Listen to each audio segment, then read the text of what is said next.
Lo más significativo de 2 siglos está en las páginas que imprimió el Mercurio desde 1827 hasta hoy. A través de 130 años, los diarios de la empresa El Mercurio no solo han reflejado con ética y conciencia periodísticas la actualidad y los problemas nacionales e internacionales, sino que han incorporado la técnica invariablemente más avanzada.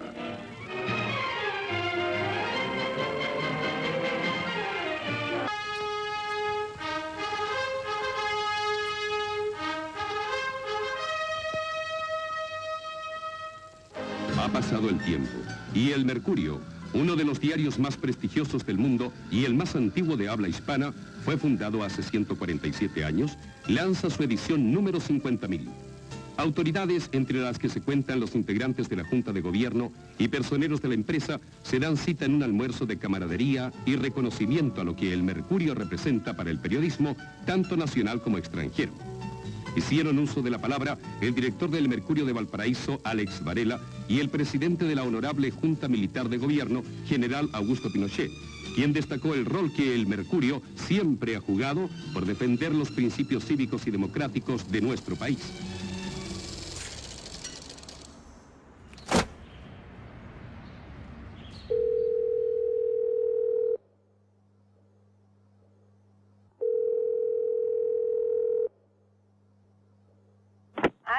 Aló, buenos días. Sí, buenos días. Hablo con Montserrat Astudillo.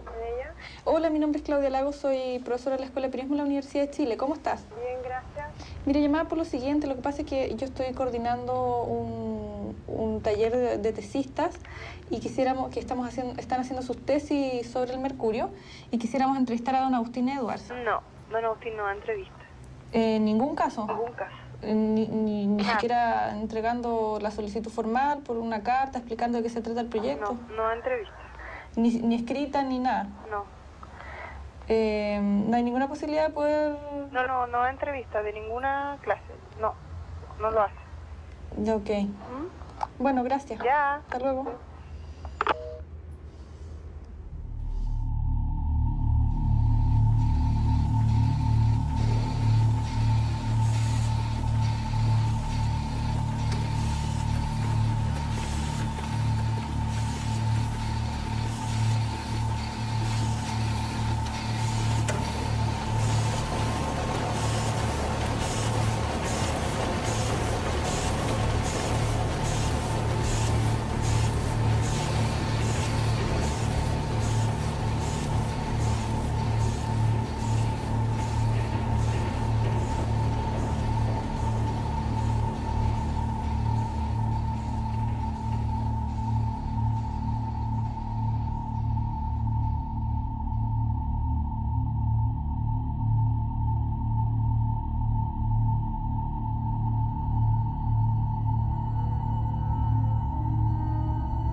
Ya, Hansen.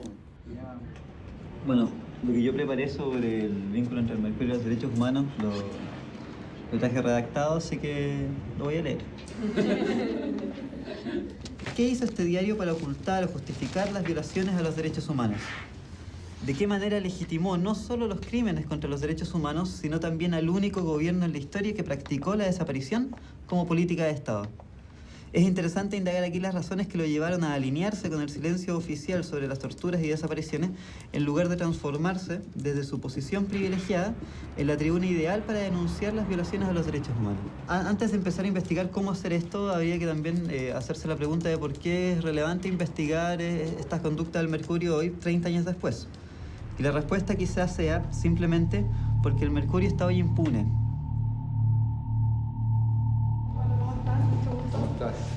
Bien, gracias a usted. Encantado, muy bien. Hola. Mucho gusto. Hola, ¿qué tal? Hans Stein. Encantado. Raúl Rodríguez. Mucho gusto. Hola, Elizabeth Jara. Encantado, pues. Claudio Sereno. Hola. Hola, un gusto. Perdón. ¿Cómo estás? Disculpe. Muy bien. ¿Tu nombre? María José Vilt. Me pregunto el nombre como si me fuera a acordar.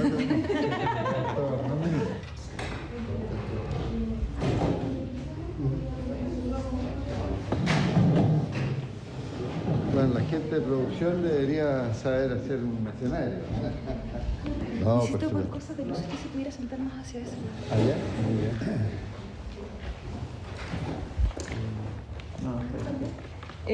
Bueno, nosotros habíamos intercambiado correos electrónicos. Mi nombre es Claudia Lagos, soy académica de la Escuela de Periodismo de la Universidad de Chile.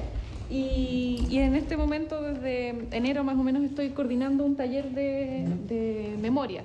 Los 6 muchachos que están acá son egresados de periodismo de la escuela y están haciendo su memoria sobre la influencia del Mercurio en los últimos 30 años. Cada uno aborda aspectos, va a abordar más bien aspectos específicos, porque estamos en una primera etapa que tiene que ver con el contexto general más bien del diario, su influencia política, económica, social. Y este taller es parte de esta investigación, es parte de un documental a cargo de la productora Ignacio Agüero, y que está documentando el proceso de investigación. Pero eso no me lo habían dicho, ¿verdad? Sí, te lo conté por correo, que era parte del documental. Y por eso... Oye, yo siempre he tenido el máximo afán de colaborar especialmente con los grupos académicos y por supuesto con los estudiantes de periodismo. Le he destinado todo el tiempo, a pesar de lo exigente y demandante que es el horario de un director de diario recibir a los estudiantes de periodismo. Y colaboro con ustedes en lo que quieran, hacer una tesis sobre lo que ustedes quieran. Pero lo del documental, a mí me gustaría dejarlo congelado, ¿no? ¿Por qué no lo vemos después eso?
con un hecho muy recordado dentro del contexto de la reforma universitaria. Ocurre un episodio que ya todos conocemos, que es el cartel que colocan los alumnos de la Universidad Católica, donde dice chileno el mercurio miente. Sí. Mire, en realidad el Mercurio, como todo diario serio, se preocupa de las cosas que son importantes en el país.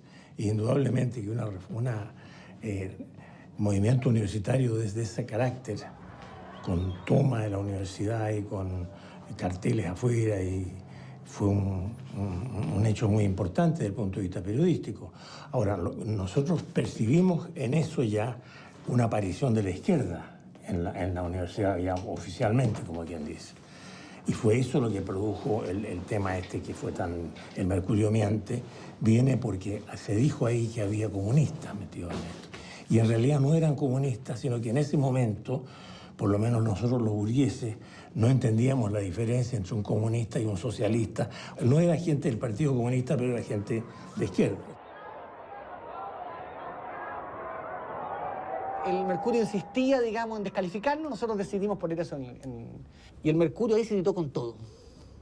Yo el día, 2 días antes de la toma, me entrevisté con el ministro de Interior, Leighton, en ese tiempo, y le dije, esto va porque no se ha cumplido con los acuerdos, y Leighton quiere impedir la toma. Y nos invita a un almuerzo en casa del cardenal para ver si se puede conseguir eso por la vía de la diplomacia, podríamos decir, y no de la guerra, que significaba en el fondo la toma. Y el cardenal nos apoya delante de Leighton. Dice, no, aquí no, aquí hay que ir a esto, ¿eh? O sea, si alguien nos manejaba, era el cardenal, digamos, para decir así. Si alguien nos digitaba, nosotros era el cardenal. Y nosotros observando, sorprendidos, digamos, como el cardenal nos apoyaba.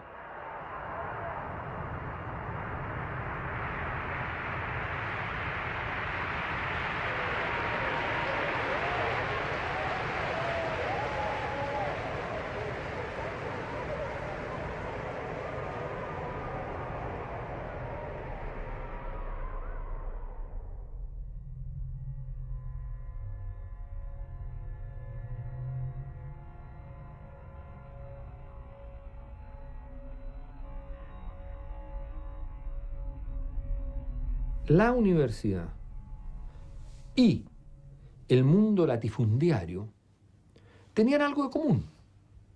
En el año 67, eran los 2 restos que le quedaban a la oligarquía chilena, a las clases altas tradicionales que se habían expresado en la derecha. El Mercurio, que entendió lo que estaba en juego, que era el término de la sociedad oligárquica chilena. El Mercurio entiende eso. La sociedad chilena iba por otro lado. Entonces, frente a la reforma agraria y frente a la toma de la Católica, el Mercurio adoptó una posición extrema que yo creo que está en el origen, porque tuvo que ser consecuente después. Y eso lo llevó entonces a ser un diario no solo digamos, Allende, sino básicamente un diario antidemocrático y un diario golpista. Y una vez que justificó el golpe y que promovió el golpe, no pudo sino defender todas las violaciones de derechos humanos.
La prisión política y las torturas constituyeron una práctica institucional de Estado que es absolutamente inaceptable y ajena a la tradición histórica de Chile. ¿Cómo pudimos vivir 30 años de silencio?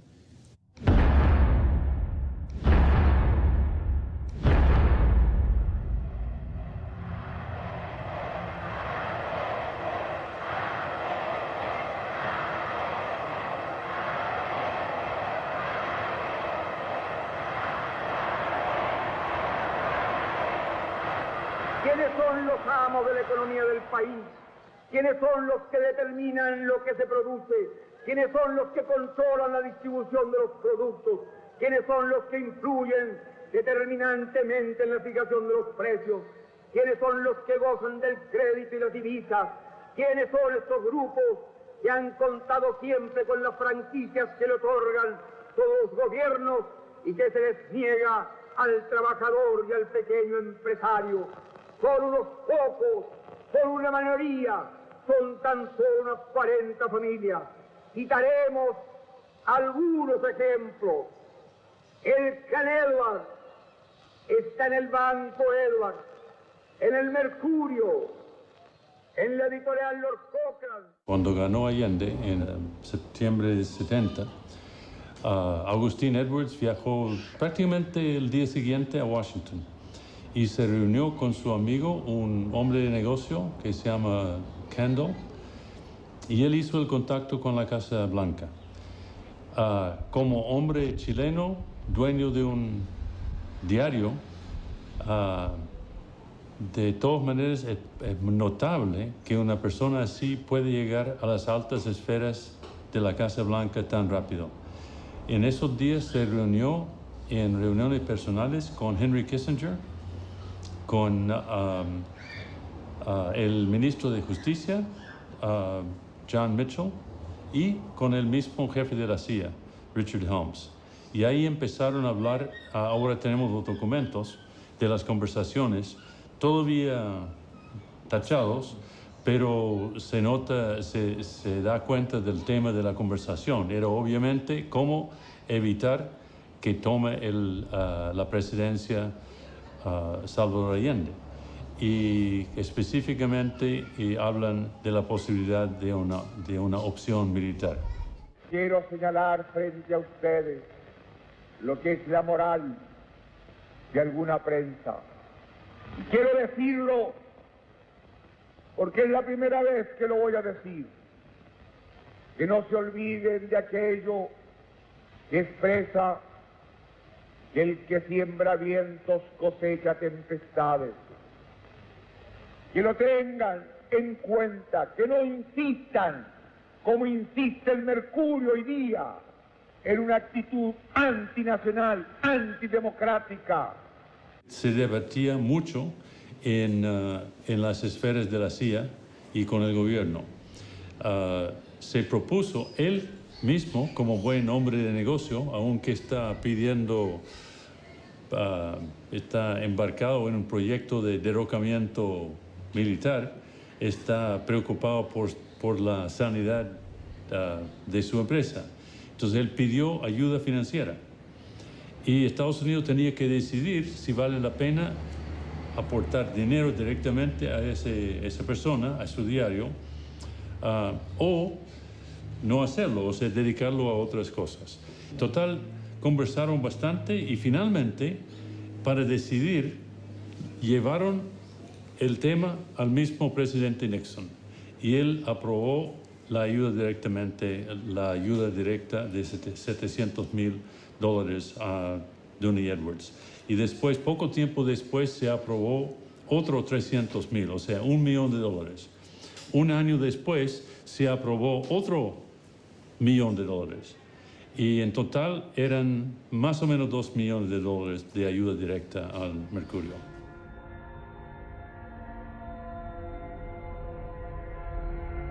¿Usted conoce en qué eran usados esos dineros? No, yo le digo una cosa, nosotros no manejamos para nada la parte financiera. Así que yo no supe absolutamente nada. Todo esto se hacía por otra vía enteramente distinta, si es que hubo, yo nunca lo supe. De todas maneras, usted tenía un cargo bastante importante. Pero como le digo, nosotros el director mismo no tenía tampoco ninguna idea de esto. Todo eso pasaba por esa corriente. Eran dos. Sobre todo considerando que la CIA no era un avisador formal como cualquier otra publicidad. O sea, estamos hablando de un financiamiento que perseguía ciertos intereses. ¿Usted sabe el monto de estos $700.000 el primer año, hasta $1 millón y más. Decía, y eso sale en el informe Church, que es los archivos desclasificados. Yo no sabía la realidad. Eso fue, sinceramente, primera vez que conozco las cifras. 950.000 adicionales después, a partir de...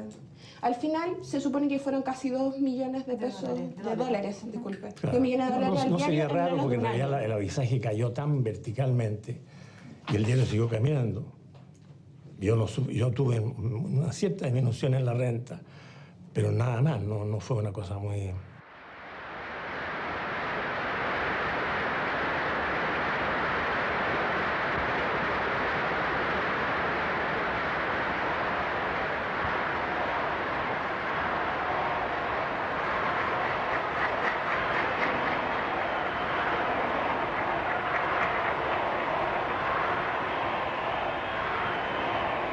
Para nosotros era muy importante mantener la democracia, digamos. Nosotros temíamos mucho que la llegada de Allende fuera a la larga un sacrificio de la democracia, una limitación de la democracia. El hecho es que me acuerdo que yo me fui con el gerente, que me trajo en auto para arriba, y íbamos bien lánguidos los dos, y vemos de repente la llegada de los sindicatos del norte de la ciudad, en masa, digamos. Y ahora va a ser ellos los que mandan, así que nosotros desaparecemos. Por suerte que ahí fue muy importante la valentía de René Silva, que mantuvo el diario. Peor hubiera sido que hubiera habido una especie de acobardamiento del diario. El diario fue muy severo con él desde el primer momento y Allende en ese sentido fue un gobernante muy democrático, hay que reconocerle. Él pasaba las pataletas más grandes, sobre todo yo tenía una columnilla, digamos, que se firmaba Cleck, ¿no? Que era muy agresiva con él. Él pataleaba, contestaba, que hacía cualquier cosa, pero respetaba la libertad de prensa, con lo cual nosotros pudimos hacer toda la campaña.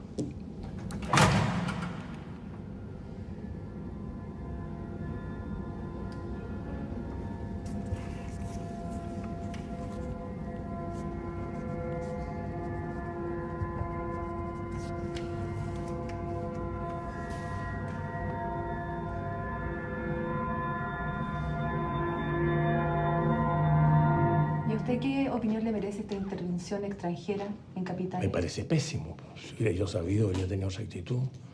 Y claro que, por cierto, que no era admisible eso. Ahora, lo probable es que siempre que ocurre una situación así, la ayuda extranjera viene.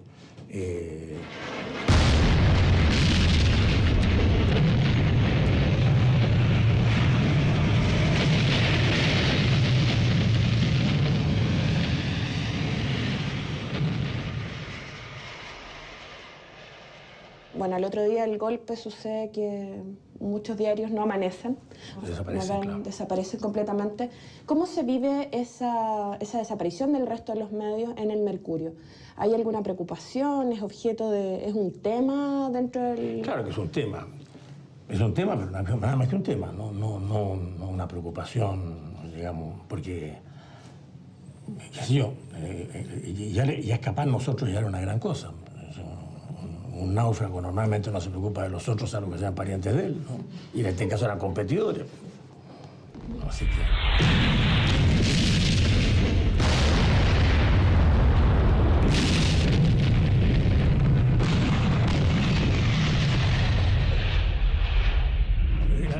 La libertad de expresión siempre fue un tema en el Mercurio, pero también la suspensión de actividad de los competidores no fue una mala noticia, ¿eh?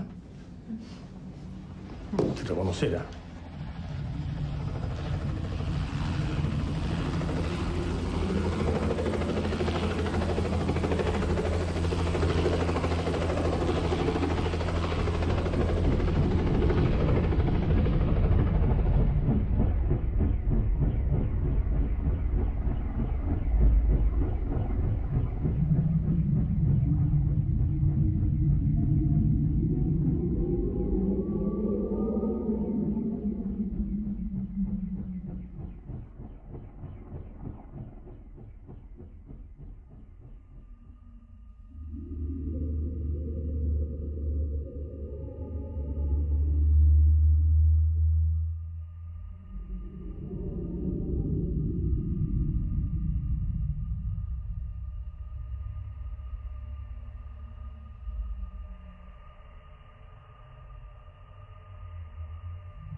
Deberíamos.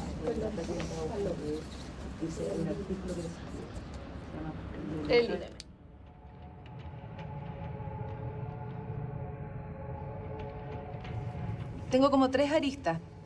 Uno que está relacionado como con los antecedentes que me pueden entregar los familiares de los detenidos desaparecidos, que es como reconstruir la historia a partir de ellos, de sus antecedentes, de su historia, de lo que tengan que contar.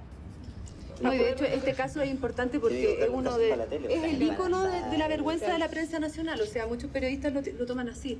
O sea, cuando le preguntan como de qué se podría avergonzar la prensa nacional, hablan del caso de la lista de los 119. Cuando aparece la lista de los 119, nosotros estábamos en el comité de Propaz, era un día que había reunión, y llega un familiar, que precisamente mi hermano, y llega con el diario La Segunda, que es la primera lista. Y llega alterado, llorando, y dice, los mataron a todos. Y muestra la tapa del diario.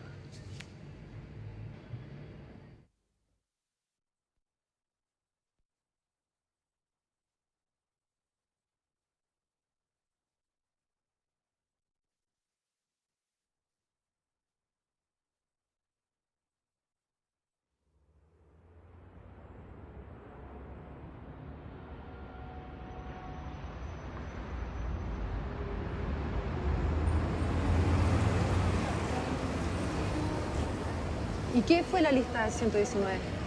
La lista de los 119 es un montaje comunicacional que articuló la dictadura para dar una respuesta por el cuestionamiento internacional que había por las personas que estaban detenidas y estaban siendo reclamadas por sus familiares. A esa altura, en el año 75, habían cientos de personas que estaban en la calidad de desaparecidos. Y ante estos cuestionamientos, la dictadura orquestó mediante la DINA y sus contactos en el Cono Sur la aparición de 2 listas en 2 medios que tuvieron solamente una edición. Que una fue la revista Lea en Argentina y la otra publicación fue el diario Novo Dia en Curitiba, Brasil.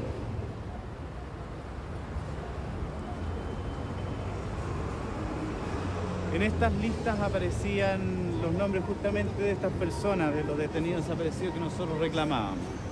Eso apareció en el extranjero.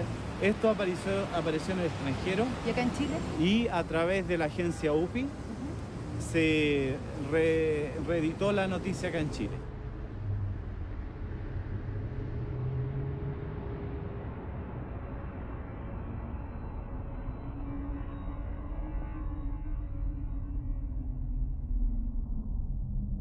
Nada se publica en este país en un medio que no sea de la satisfacción del dueño de la empresa.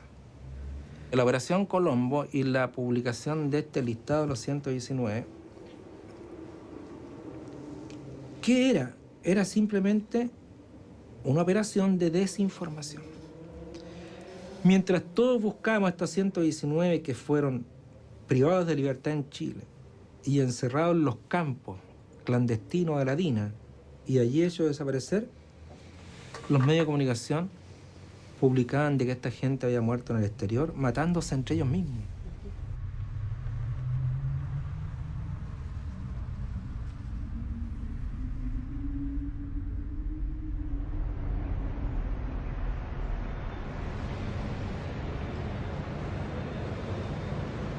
Cuando a Arancibia lo detienen, le secuestran en su poder muchos elementos que después les sirvieron como prueba en su contra.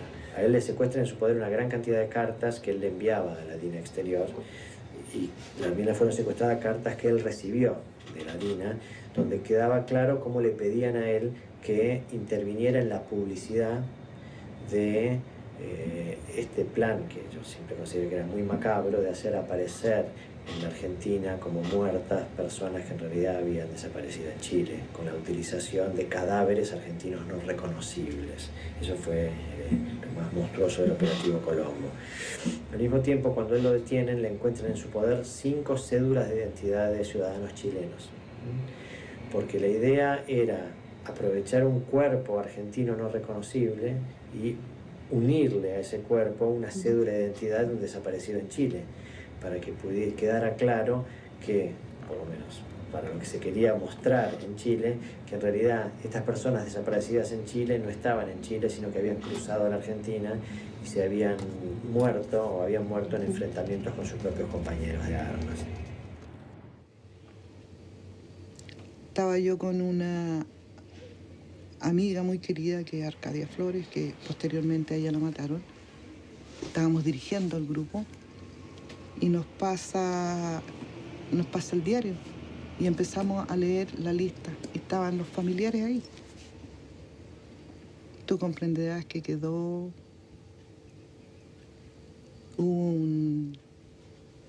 se desencadenó, digamos, primero un silencio absoluto.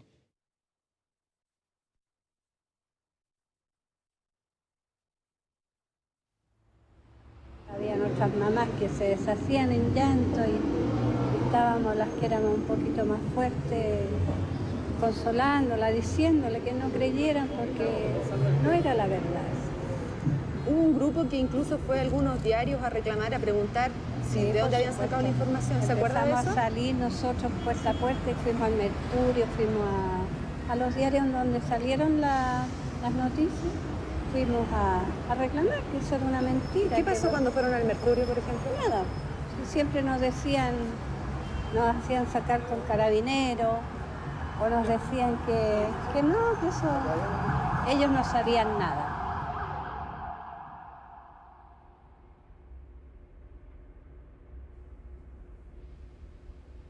No sé si recuerda usted una información de una lista de personas que supuestamente había sido asesinada en el extranjero.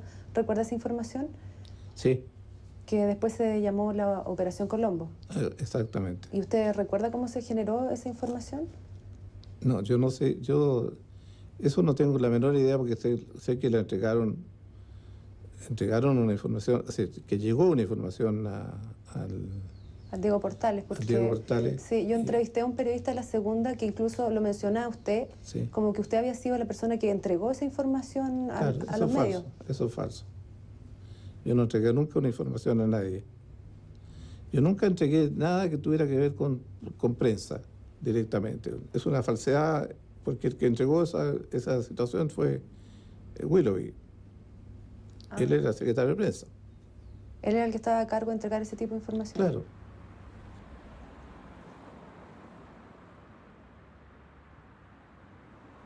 Inventaron los servicios de inteligencia esto de que todos los desaparecidos habían muerto en un enfrentamiento y sacaron un diario falso.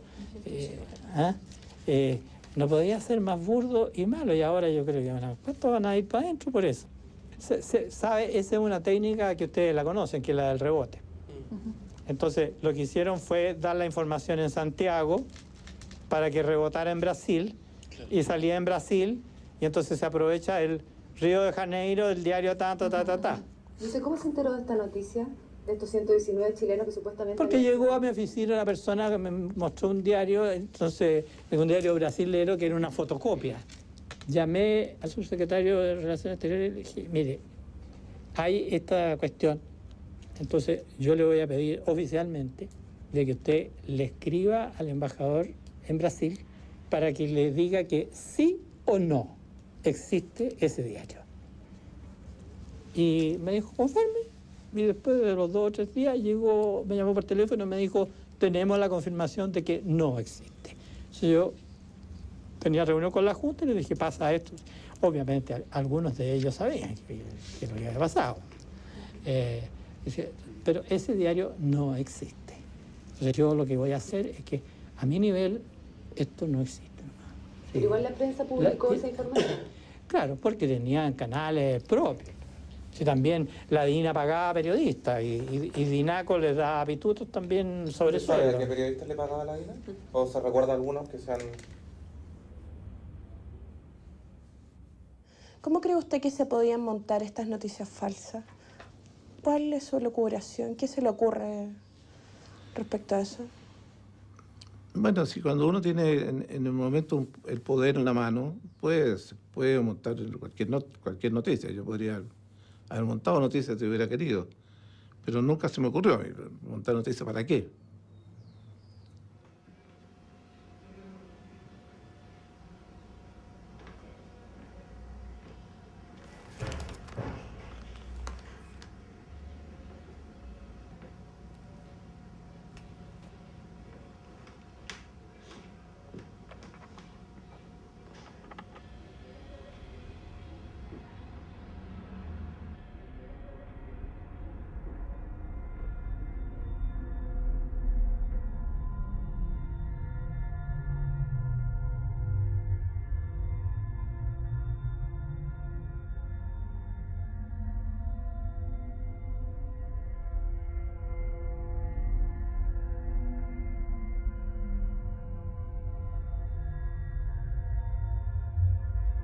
Ahora, no entiendo la noticia falsa de esto de los ¿cómo se llama? Los 119, estos de Colombo, no la entiendo. No la entiendo como noticia falsa. ¿Por qué la hicieron? En el ambiente rondaba esta cosa, en el ambiente rondaba. No es que yo supiera algo de ello, pero rondaba en el ambiente que habían detenido desaparecido. Le dije, mira, lo peor que puede hacer cada uno que tiene que tener su nombre, su apellido, sus cosas, porque muerto el perro se acabó la rabia, dice el viejo refrán. Se murió, se acabó. Pero si no se murió, si desapareció, no se murió y no se va a morir nunca. Todas estas cosas están entrelazadas, están mezcladas. Y por eso digo que no tiene ninguna importancia en la historia de Chile 600, 800 muertos acá, de esta naturaleza. Ninguna importancia. Matar comunistas en un momento determinado era una necesidad biológica, poco menos, de los militares, para poder funcionar. Y una necesidad que tenían que cumplir para poder equilibrar el país. Bueno, se les pasó la mano, se quedaron cortos. Para mí se quedaron cortos.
Únanse los atletas en la hermandad de una nación que renace. Pierdan o ganen, pongan en juego sus mejores energías y para que en el ardor de la competencia brillan las nobles virtudes olímpicas. Únanse los atletas en la hermandad de una nación que renace.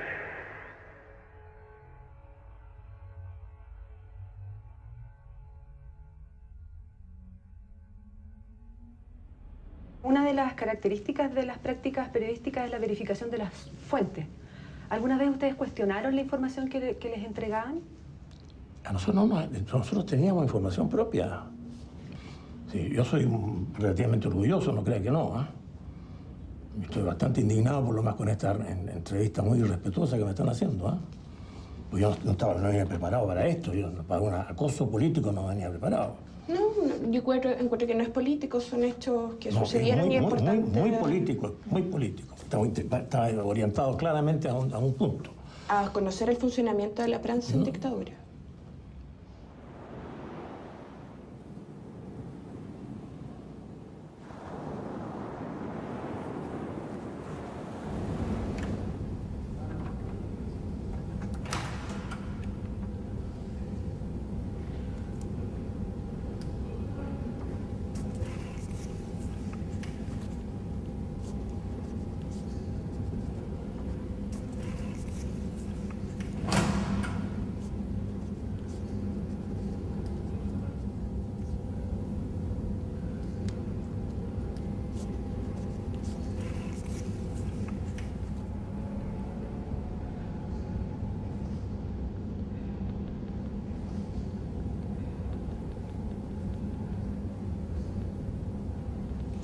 Bueno, esa hermosa y joven mujer de 23 años que señalaba el mercurio en septiembre de 1976 correspondía a Marta Ugarte Román, una militante del Partido Comunista que a esa fecha tenía 42 años. Yo la conocía desde mi juventud por el hecho de que ella era del mismo partido que mi padre, que al momento de la detención era el subsecretario general del partido. Marta Ugarte había sido detenida el día 9 de agosto de 1976 y desde ese momento, al igual que muchos otros militantes, se encontraba desaparecida. Hasta los primeros días de septiembre, en que otra militante comunista, Rosa Leiva, recuperó su libertad.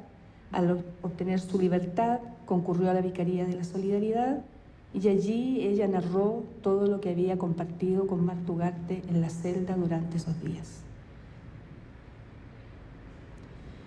Al cabo de una semana nos encontramos nosotros con la foto de Marta Ugarte, el cuerpo que había aparecido en la playa Los Molles, donde se señalaba de una hermosa y joven mujer de 23 años, y realmente fue un impacto muy grande para nosotros ver su rostro, porque lo que nos había dicho esta prisionera que había recuperado su libertad se había cumplido, de que ni ella ni mi padre iban a salir con vida de ese lugar. En el caso de Marta Ugarte, se trataba de una mujer, por lo que yo recuerdo ya, cerca, alrededor de 40 años ya, y que habría sido lanzada desde un helicóptero o un avión y que presentaba heridas terribles en el cuerpo, y se hizo pasar esto, tanto por el mercurio como por la segunda, como por la tercera, como un crimen pasional, en circunstancias que estaba muy claro que ella desapareció a través de un arresto ilegítimo realizado por personal de investigaciones de Chile, quienes los entregaron, obviamente, a un cuerpo militar, yo presumo que fue la DINA, y después ya no se supo más de ella hasta que apareció su cuerpo en la playa de La Ballena, cerca de Los Vilos. Eso es lo único que puedo decir de ella. Sí hubo una maniobra de prensa. Llegué yo a interrogar a algunos periodistas que revelaron de una manera muy elocuente este crimen pasional, en el cual obviamente no se puede creer.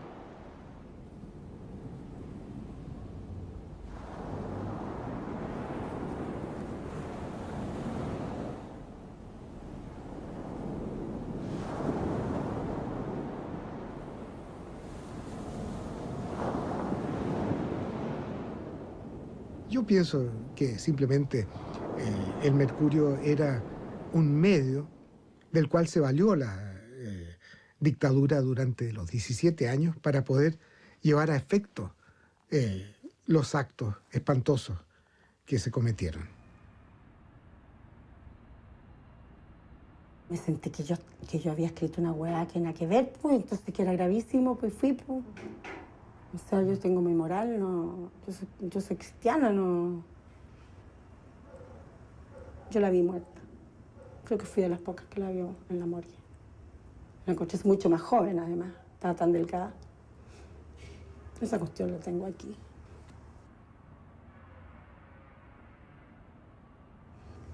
No, yo le fui a pedir perdón a esa gente. ¿Sí?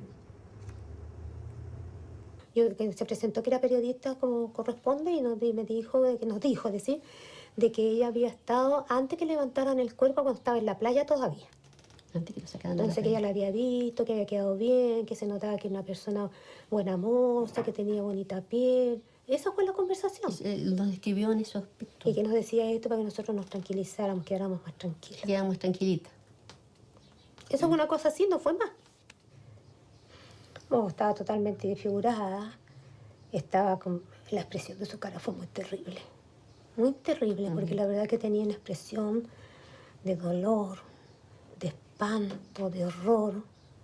Una cosa muy terrible tenía la expresión de su cara con los ojos desorbitados, porque parece que ella todo lo vio. Lo que pasa es que, yo te voy a decir una cosa, lo que pasa es que yo escribí que era una niña joven,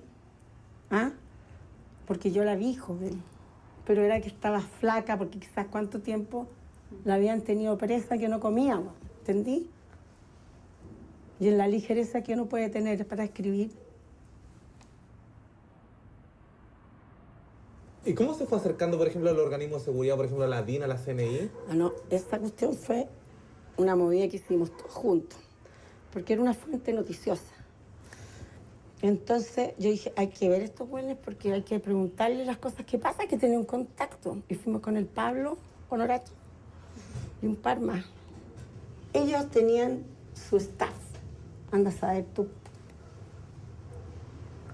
Mandarían comunicados también. A veces debe haber pasado que nos contaron algo.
Hablo de la familia del Mercurio. Sí, que en el fondo la familia lo que le interesa es rescatar y que permanezca el concepto del diario, que es el concepto que ha mantenido desde los primeros agustines que llegaron y que se plasme en el diario del día a día.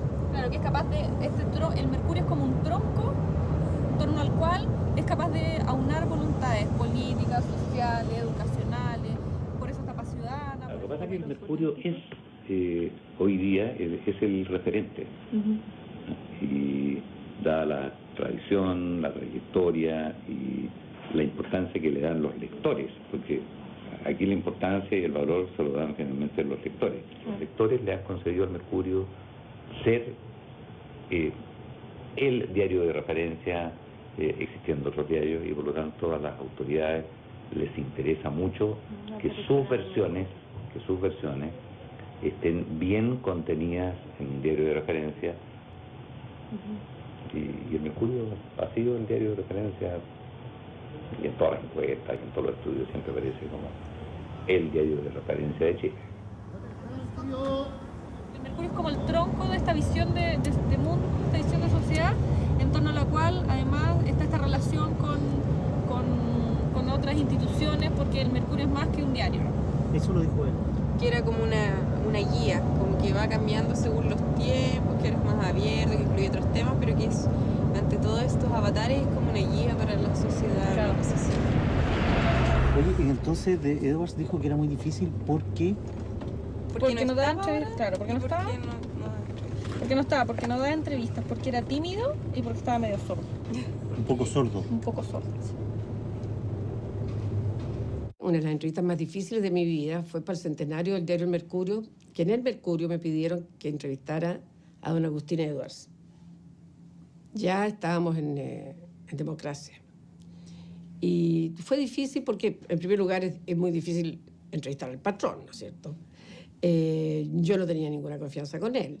Y tenía la conciencia clara de que había preguntas incómodas que yo debía hacérselas al dueño del diario en su diario. No se la doy a cualquiera. Y después me metí en temas de prensa, digamos, que también había bastante tema. Y finalmente un gran recuadro con con el Mercurio como responsable, qué responsabilidad asumía por haber sido tan sigiloso, digamos, tan cuidadoso, durante el régimen militar. Aquí tengo unas 2 o 3 preguntas a las que le hice, tenía yo interés de leerla. Dice, ¿cómo explica usted que durante el gobierno militar el diario no haya usado todo su poder para que imperara el Estado de Derecho que siempre ha defendido editorialmente? Entonces, dice que hay que ponerse en los tiempos. Hubo censuras, bandos, decretos excepcionales. Era muy difícil o imposible la investigación periodística. Pero finalmente no fue por temor ni por presiones que publicáramos poco de lo que ahora sabemos, sino que porque no teníamos información seria sobre las acusaciones que en ese tiempo circulaban como rumores imposibles de confirmar.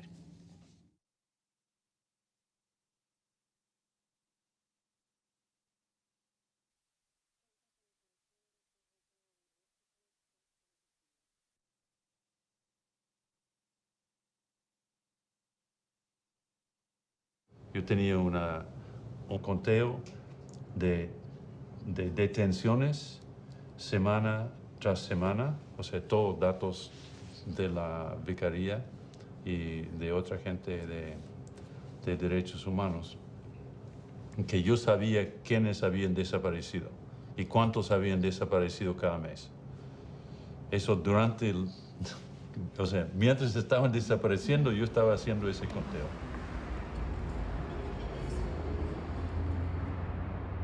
Yo hacía todo ese trabajo con la gente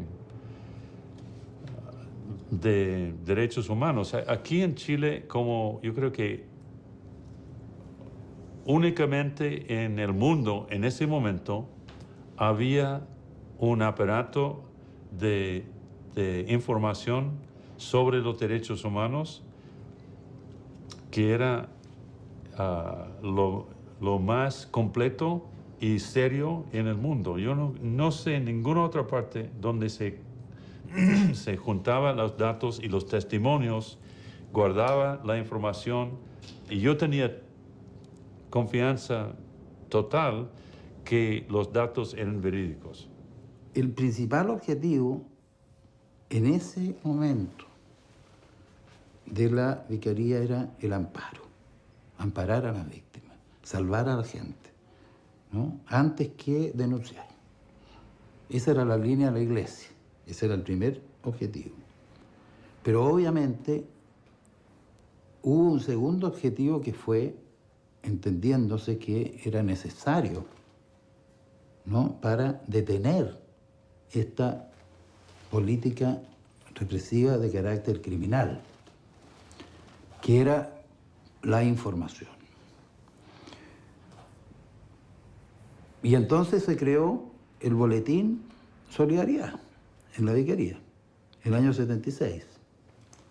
Este boletín sí se enviaba a todos los medios de comunicación, era un boletín público, y dentro del listado, ¿no es cierto?, de la gente que recibía el boletín no solamente está las embajadas, ¿no es cierto?, bueno, la iglesia, por supuesto, los organismos internacionales, en fin, también estaban los medios de comunicación.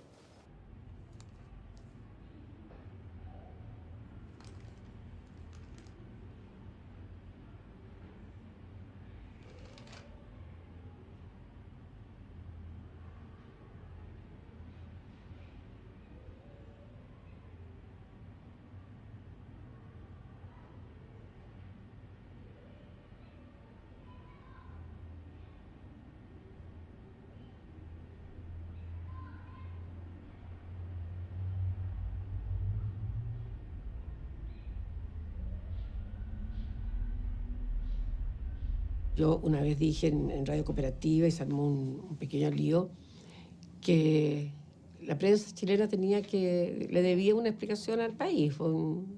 Estaban hablando mucho en ese tiempo del perdón, del reconocimiento de responsabilidades. Creo que la Asociación de la Prensa, el Colegio de Periodistas, los medios de comunicación, todos todos pecaron de lo mismo, o sea, no era fácil, no era fácil. Individualmente muy difícil, pero uno dice, esos tremendas paredes que tienen los medios, imagínate un Mercurio clausurado, habría sido un escándalo internacional. Ellos debieron haber usado más poder. Ellos tenían un poder enorme, la prensa es un poder, el Mercurio tiene un gran poder, y yo pienso que pudo haberlo usado más. O sea, ¿por qué no se jugaron más? Entre otras cosas, porque eran partidarios del régimen. Eso es obvio, ¿no es cierto? Señores, la democracia es el mejor caldo de cultivo a los comunistas. Y este gobierno chileno hoy repudia al comunismo, con todas sus letras.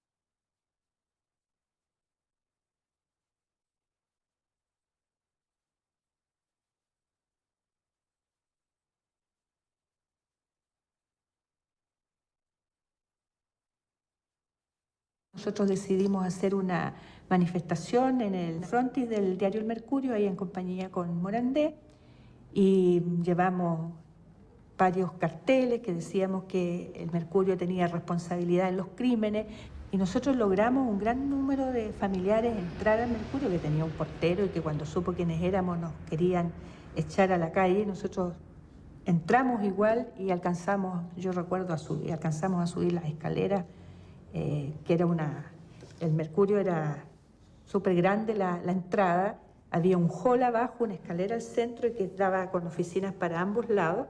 Y recuerdo que cuando nosotros íbamos subiendo ahí, yo ya conocí personalmente al que era su director, a Arturo Fontaine, y que salió poniéndose los anteojos, diciendo, pero ¿quiénes son estas mujeres que irrumpen en mi diario? Échenmelas a todas de aquí, vociferando. Por más que tratábamos que nos escuchara, él no escuchaba. Nosotros, señor Fontaine, somos familiares de detenidos desaparecidos, hemos venido a... No, venía un griterío que armó, que al final pidió que nos sacaran. De hecho, cuando salimos, 5 compañeras fueron detenidas y estuvieron 5 días presas en la comisaría por el solo hecho de que nos hubiésemos ido a manifestar dentro del Mercurio y de no haber contado con la autorización de quién era su director.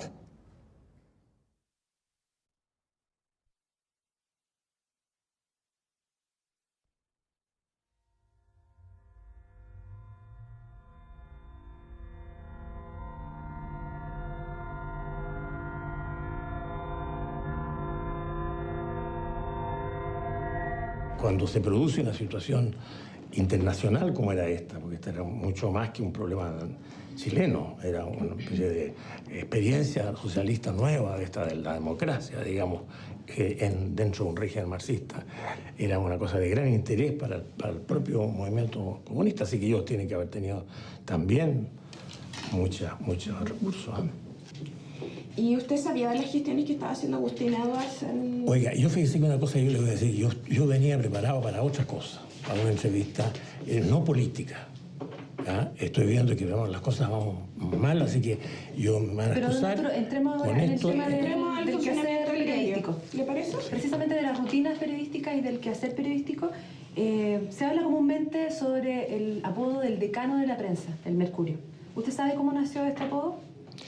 Bueno, pues no sé cómo nació realmente, pero evidentemente que era el decano porque es el diario más antiguo, incluso del idioma español, así que no podían menos de ser decano, digamos, a cualquiera se le hubiera ocurrido, digamos.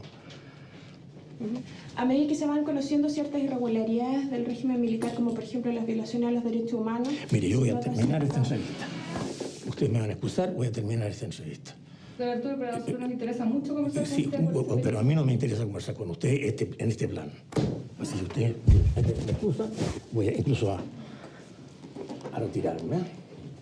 De verdad, nosotros, lo que más nos interesa es poder profundizar con usted porque es fuente, usted que ha sido director de diario, fuente clave. Bueno, lamentamos.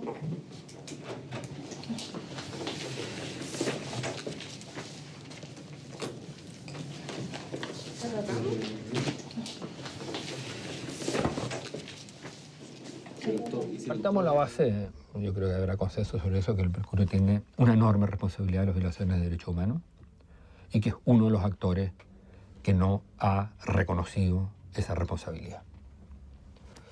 Yo tengo la impresión que no, que el Mercurio, en la medida que se jugó tan denodadamente por el término de la democracia en Chile, que se jugó a fondo por eso, de ahí para adelante no tiene un recambio generacional que le permita renegar de lo que esa generación hizo, porque lo que tendrían que decir es lo que dijimos, lo que hicimos en la época de Allende, no debiéramos haberlo hecho, pero para eso tendría que decir lo que hicimos respecto a la Universidad Católica, tampoco lo deberíamos haber hecho, tendría que negar su historia. Entonces, en ese sentido, si hay un actor que va a defender siempre las violaciones de derechos humanos y que nunca va a poder ser portador de un mensaje, digamos, libertario y democrático, es el Mercurio. Aunque a muchos de nosotros nos den columnas a veces para opinar, aunque el diario aparezca a veces con un cierto pluralismo, sin embargo, su esencia es la del Chile autoritario, más duramente derechista y... A medida que se van conociendo ciertas irregularidades del régimen militar, como por ejemplo las violaciones a los derechos humanos... Mire, yo voy a terminar esta entrevista. Ustedes me van a excusar, voy a terminar esta entrevista. Don Arturo, pero a nosotros nos interesa mucho conversar con Sí, usted. pero a mí no me interesa conversar con usted en este plan. Así que usted me excusa, voy a ir incluso a retirarme. De verdad, lo que más nos interesa es poder profundizar con usted porque usted que ha sido director de diario, fuente clave. Bueno, lamentamos.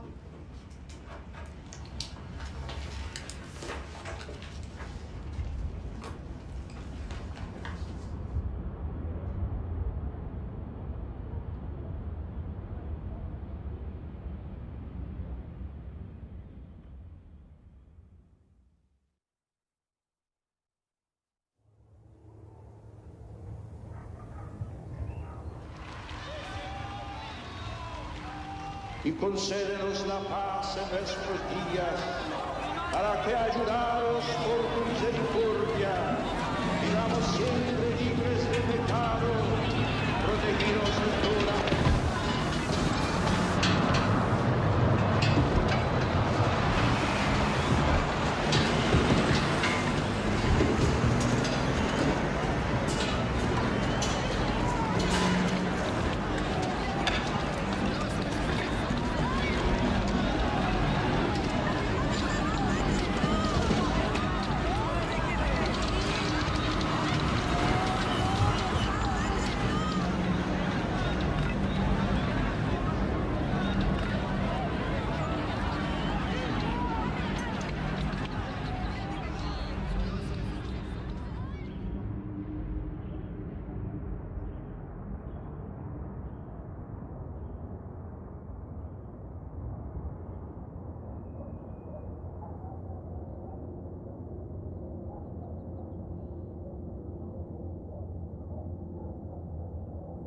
el montaje de esto del diario Mercurio, ¿cierto? Parte de una foto en la cual yo sí aparezco en la universidad, que fue obtenida de los organismos internos, o sea, una CNI interna que nosotros teníamos en la universidad, y se me involucra junto con una foto que supuestamente del Parque O'Higgins, del incidente, acusándome que ser uno de los violentistas en el Parque O'Higgins cuando vino el Papa.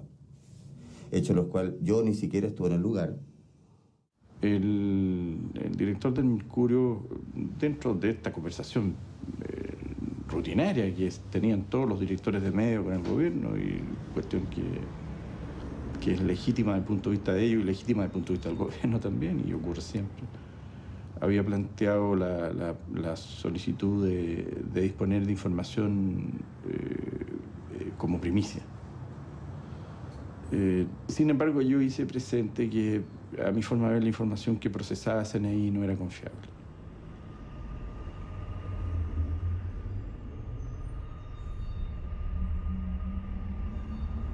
Cuando se está en la moneda y se ve esos datos, uno dice, atención, a lo mejor no toda la información que llega a CNI es consistente y la práctica hace surgir el escepticismo. De manera que cuando a mí me entregaban periódicamente información sobre el estado de las investigaciones, no me parecía que hubiera consistencia en la información. Y por esa razón yo le dije en reiteradas ocasiones al director del diario de que no disponía de esa información, que no me parecía confiable la información que por el momento se tenía. Después entiendo que a través de sus red de contactos y relaciones el diario estableció contacto con gente del organismo de seguridad y estos, al ver la negativa de la moneda a dar validez a su información, la entregaron directamente. Cuando publicaron esta foto, ya estaba ya detenido. La noche anterior, el día de la noche anterior, tipo 11 de la noche, esto ya está impreso, me fueron a buscar a la 1:30. Aparece el diario y resulta que cuando el diario se está imprimiendo, no había decreto, no había nada respecto a nuestra detención. Tuve aproximadamente 5 días, en la cual los niveles de tortura y de amedrentamiento fueron subiendo.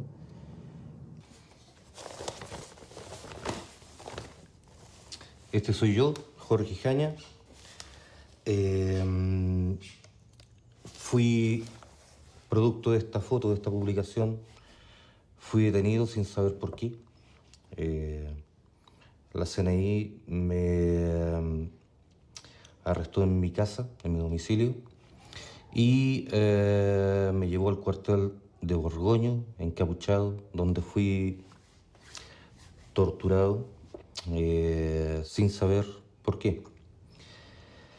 El montaje de esto fue tan burdo, tan estúpido, tan tontamente hecho, que al nosotros presentar la querella, ¿cierto? Esto lo acogió un juez. Y en aquellos tiempos, ¿cierto?, que lo acogiera un juez era importante, porque no acogían recursos de amparo que estaban peligrando la vida de las personas, pero esto era tan claro, tan burdo, que sí lo cogió y le significó 2 veces el careo del señor Cuadra con el señor Edward. Se carearon y le significó la detención al señor Edward. Pero se mostró claramente que todo este montaje está todo organizado, digamos, casi formalmente, entre el Mercurio, el gobierno, la CNI, que al final eran uno solo. Vino la querella de parte de los afectados y en la investigación judicial a mí se me consultó como responsable del Ministerio de Secretaría General de Gobierno si tenía conocimiento de la entrega por el Ministerio de esa información y en especial si yo había entregado la información, a lo cual respondí negativamente porque efectivamente hasta el día de hoy yo no sé quién entregó la información a quién.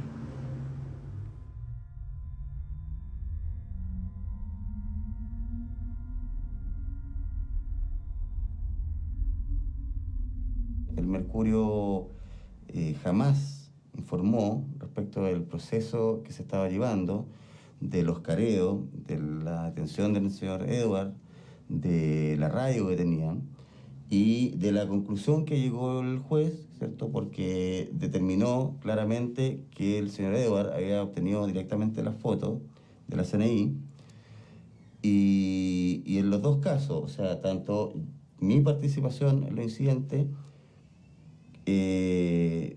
como lo que ocurrió en el proceso, por un lado lo ocultaron y por otro lado mentían. Toda esta situación de detención, de tortura, muy pocas veces la he comentado.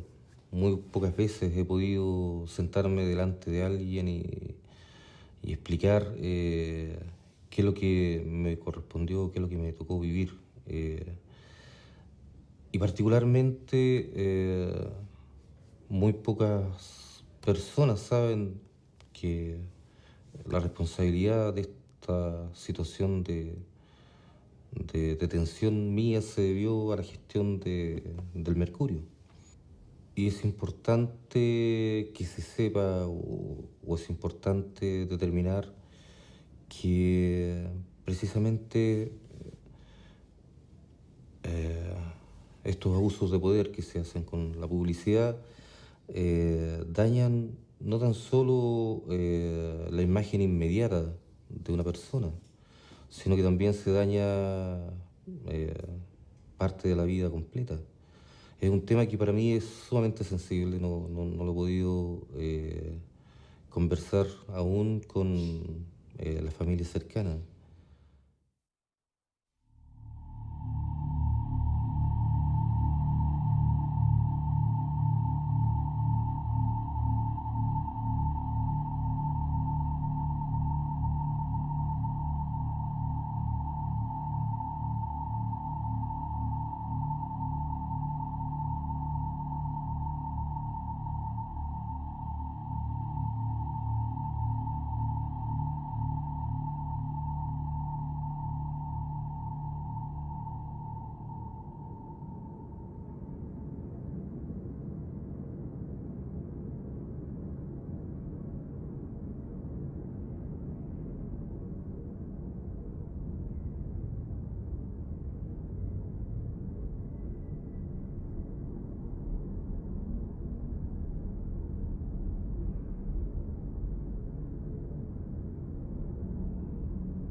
Queremos expresar nuestro más profundo agradecimiento a todos los sectores del país que nos dieron su apoyo durante este doloroso periodo.